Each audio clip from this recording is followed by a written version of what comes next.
بسم اللہ الرحمن الرحیم۔ حضرت ابو ہریرہ رضی اللہ تعالی عنہ سے روایت ہے کہ رسول اللہ صلی اللہ علیہ وسلم نے فرمایا، تین چیزیں ہیں جو نجات دلانے والی ہیں اور تین ہی چیزیں ہیں جو ہلاک کر دینے والی ہیں۔ بس نجات دلانے والی تین چیزیں تو یہ ہیں: ایک، خدا کا خوف خلوت میں اور جلوت میں، یا ظاہر میں اور باطن میں، اور دوسرے، حق بات کہنا خوشی میں اور غصہ میں، اور تیسرے، میانہ روی خوشحالی میں تنگ دستی میں۔ اور ہلاک کرنے والی تین چیزیں یہ ہیں: نمبر ایک، وہ خواہش نفس جس کی پیروی کی جائے،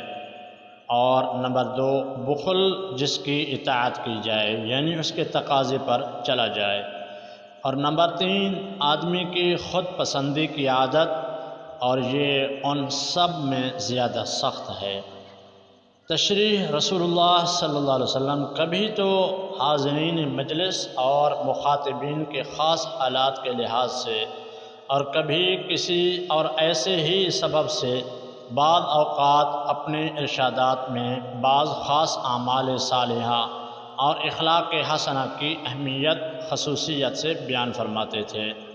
اور اسی طرح بعض خاص برے اعمال و اخلاق کی قباحت اور شناعت پر خصوصیات سے زور دیتے تھے، اور معلم اور مربی کا طرز یہی ہونا چاہیے۔ یہ حدیث بھی اسی نوعیت کی ہے، اور حضور صلی اللہ علیہ وسلم کے اس ارشاد کا حاصل صرف یہ ہے: جس شخص کو اس کی فکر نہ ہو کہ وہ ہلاکت سے نیچے اور نجات حاصل کرے، اسے چاہیے ان چند نصیحتوں کی خصوصیت سے پابندی کرے۔ ظاہر و باطن، خلوت و جلوت میں خدا کا خوف اور تقوی اور اس کا شعار ہے، اور خواہ کسی سے رضامندی ہو یا ناراضگی، ہمیشہ حق اور انصاف کی بات کہے،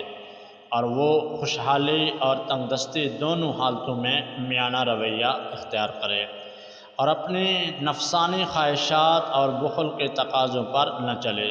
اور خود پسندی کی نہایت مہلک بیماری سے اپنی حفاظت کرتا رہے۔ آپ نے خود پسندی کو سب سے زیادہ شدید غالباً اس لیے فرمایا، اس مرض میں مبتلا ہونے والا آدمی اپنے آپ کو کبھی بیمار نہیں سمجھتا، بلکہ اگر کوئی اور نصیحت کرے اور سمجھائے تو وہ اسی کو غلطی پر سمجھتا ہے، اور بلا شبہ وہ مرض بڑا سخت اور لا علاج ہے، جس کو مریض مرض ہی نہ سمجھے